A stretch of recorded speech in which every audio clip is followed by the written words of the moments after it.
الحمدللہ رب العالمین والصلاة والسلام علی سید الانبیاء والمرسلین اما بعد اعوذ باللہ من الشیطان الرجیم بسم اللہ الرحمن الرحیم ان اللہ یأمر بالعدل والاحسان وایتاء ذی القربى وینہی عن الفحشاء والمنکر والبغی یعظکم لعلکم تذکرون صدق اللہ العظیم۔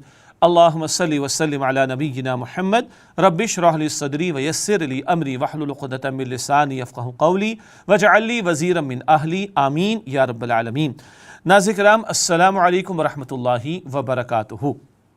آج کی آیت کے حوالے سے قرآن حکیم کی سورۃ النحل کی آیت نمبر 90 کا ہم نے انتخاب کیا ہے۔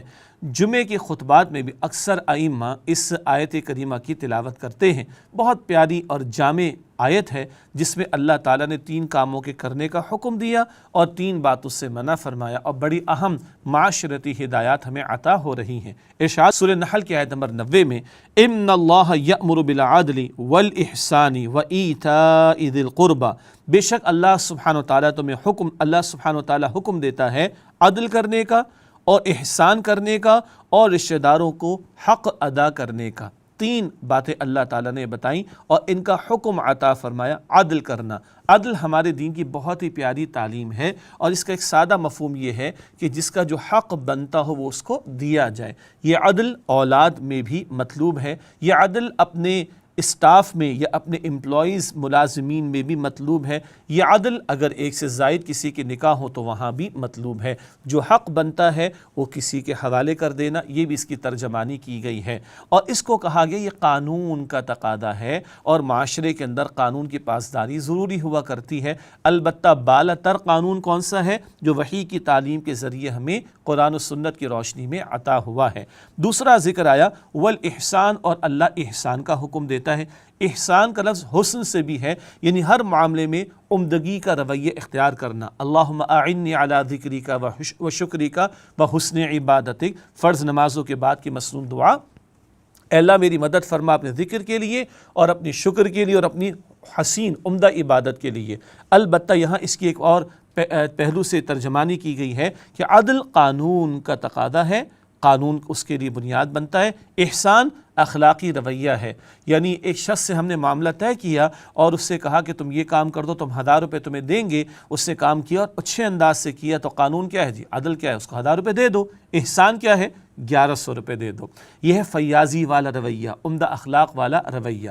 تیسری ہدایت دی گئی وَإِيتَاءِ ذِي الْقُرْبَى، اور اللہ حکم دیتا ہے رشتہ داروں کو ان کا حق دینے کا۔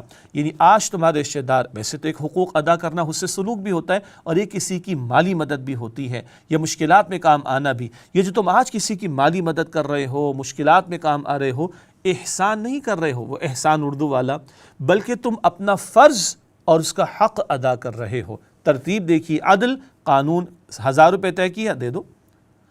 احسان 1100 روپے دے دو، یہ تو ہے مزدوری کا معاملہ جس سے طے کیا تم نے۔